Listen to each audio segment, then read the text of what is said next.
ये सत्रजित नाम के जो राजा थे, ये भगवान सूर्यदेव के परम उपासक थे, परम भक्त थे। और बंधुओं, ये नित्य प्रति घंटों घंटों सूर्यदेव को अर्घ्य देते, उनकी उपासना करते, उनके पाठ करते। और उनकी उपासना से, उनकी तपस्या से प्रसन्न होकर के राजा सत्रजित को सूर्यदेव ने एक शमंतक मणि प्रदान कर दी। ये शमंतक मणि, इसकी बड़ी महत्ता थी, इसके बड़े गुण थे। ये शमंतक मणि एक दिन में 8 भार सोना देती थी। 8 भार सोने का अभिप्राय लगभग 2 कुंटल सोने से होता है। ये शमंतक मणि नित्य प्रदान करती थी। तो एक दिन क्या हुआ, द्वारिकाधीश भगवान सत्रजित के द्वार पर पहुंचे। सत्रजित ने देखा मेरे द्वार पर द्वारिकाधीश चल करके आए हैं। बड़े प्रसन्न हुए, प्रणाम किया, निवेदन किया कि प्रभु कुछ आज्ञा होती तो मुझे पुकार लिया होता, दास दौड़ के आपकी सेवा में जो उपस्थित हो जाता। बोले नहीं, मैं तुम्हारे द्वार पर याचना करने के लिए आया हूं, इसीलिए स्वयं चल करके आया हूं। बोले द्वारिकाधीश, भला ऐसा मेरे पास क्या है कि जो द्वारिकाधीश मेरे द्वार पर याचना करने के लिए आए? बोले आपको सूर्यदेव ने शमंतक मणि प्रदान की है और आप तो भजनानंदी हैं, उपासक हैं, साधक हैं, आपको धन से क्या कार्य? यदि आप वो शमंतक मणि राज्य को दे देंगे, कोषागार में रहेगी, उसकी उपासना होगी तो प्रजा की सेवा हो सकेगी। और वैसे भी बंधुओं, साधु हो या सन्यासी हो या भजनानंदी हो, अगर उसके पास धन रहेगा तो उसकी मति खराब होगी। जिसके पास ज्यादा सोना पहुंच जाता है, उसका सोना चला जाता है। अगर साधक के पास, साधु के पास भी धन आया तो उस धन का सदुपयोग होना चाहिए। यदि सदुपयोग में धन नहीं जाएगा तो आपका भजन छूट जाएगा।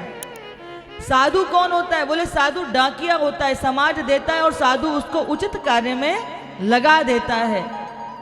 तो बोले कि जब सत्रजित से कहा कि महाराज आप तो साधक हो, भजन करो, आप कहाँ आज 2 भार यानी कि 2 कुंटल सोना हुआ, 8 भार सोना, कब तक उसकी काउंटिंग करते रहोगे? कहाँ कहाँ जोड़ जोड़ के रखते रहोगे? उससे तो अच्छा है कि उसको समाज की, प्रजा की भलाई के लिए समर्पित कर दो। सत्रजित मौन हो गए, कुछ बोल नहीं पाए। और कभी कभी क्या होता है, जब आप मौन हो जाएं, उत्तर ना दें, तो इसका अभिप्राय कहीं ना कहीं आपने सामने वाले के अनुमोदन को स्वीकार नहीं किया। द्वारिकाधीश समझ गए और वापस चले गए। इधर कुछ ही दिन बीते थे कि सत्रजित के भाई का नाम था प्रसेनजित। प्रसेनजित एक दिन उस शमंतक मणि को पहन करके शिकार खेलने के लिए चले गए। यहां बहुत ध्यान देना माताओं कि जिस माला से आप भजन करते हो उस माला को धारण नहीं किया जाता है, और जिससे को धारण करते उससे जाप नहीं किया जाता। सुमिरने की, जपने की माला अलग होती है, पहनने की अलग होती है। जिस शमंतक मणि से रोज 8 भार सोना मिल रहा था, जो उपासना का केंद्र था, जो साधना का विग्रह था, उसको भला कैसे कंठ में धारण करके शिकार खेलने के लिए जाया जा सकता था? पर सत्रजित के भाई प्रसेनजित उसको धारण करके शिकार खेलने चले गए। रात्रि होने लगी तो इनको प्रसेनजित की चिंता हुई कि अभी तक आए नहीं, पता नहीं कहाँ रह गए। और जब चहु और घोर अंधियारा उत्पन्न हो गया तो इनको मणि की चिंता होने लगी कि अभी तक आया नहीं, कहीं ऐसा तो नहीं किसी ने मार करके मणि को चुरा लिया हो, छीन लिया हो। और बंधुओं, रात्रि बीती, सुबह तक जब प्रसेन का कुछ पता नहीं चला तो यकायक सत्रजित के मुख से निकल गया, कहीं ऐसा तो नहीं है द्वारिकाधीश मेरे पास आए थे, कहीं उन्होंने ही उस मणि को चुरा लिया हो। और आप जानते हो कि दीवारों के भी कान, हाँ देखो जरा, त्रेता वालों ने तो जनक जननी सीता मैया के ऊपर आरोप लगाया था, द्वापर वाले 2 कदम आगे बढ़कर के उन्होंने द्वारिकाधीश के ऊपर ही चोरी का मिथ्या आरोप लगा दिया बिना जाने।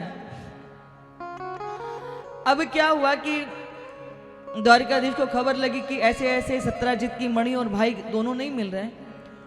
प्रभु को ज्ञात हुआ कि उनके ऊपर आरोप लगा है। वो प्रसेनजित की सेवा में, खोजने में खुद निकल गए। इधर उधर अन्वेषण प्रारंभ हो गया, तलाशी प्रारंभ हो गई। जब आगे बढ़े तो उनको प्रसेनजित का शरीर चित विचित मिला। किसी व्याघ्र के द्वारा प्रसेनजित को शिकार बना लिया गया था। उसके पैरों के निशान की दिशा में जब आगे बढ़े तो सम्मुख एक गुफा मिली। जब वो उस गुफा के अंदर उन्होंने प्रवेश किया तो क्या देखते हैं कि वो प्रकाश से आलोकित थी गुफा। एक स्त्री उस गुफा में उस मणि से खेल रही थी। द्वारिकाधीश समझ गए कि ये तो वही शमंतक मणि है। उन्होंने उससे कहा, देवी इसको हमको दे दो।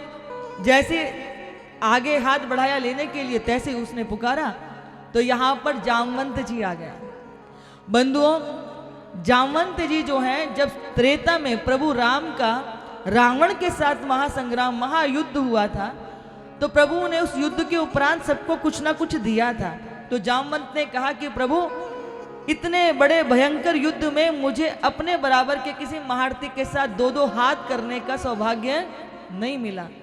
आप यदि कुछ मुझे देना ही चाहते हैं तो आप मुझसे दो दो हाथ कर लीजिए।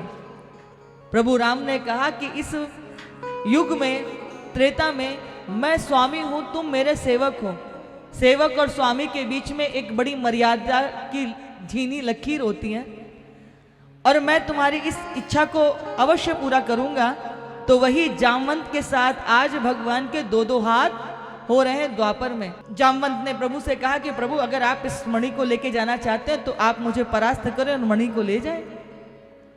यहाँ द्वारकाधीश भगवान और जामवंत के मध्य में युद्ध प्रारंभ हुआ। काफी समय तक वो चलता रहा। बाद में जब जामवंत ने भगवान के वक्ष स्थल पर अपने पैर का प्रहार किया तो भगवान के वक्ष स्थल पर श्रीवत्स का चिन्ह था। जैसे ही देखा कि यही तो साक्षात नारायण हैं, चरणों में गिर के क्षमा याचना करने लगे, मुझसे अपराध हो गया, मुझसे अपराध हो गया, मैंने आपके ऊपर प्रहार किया, आपसे युद्ध किया।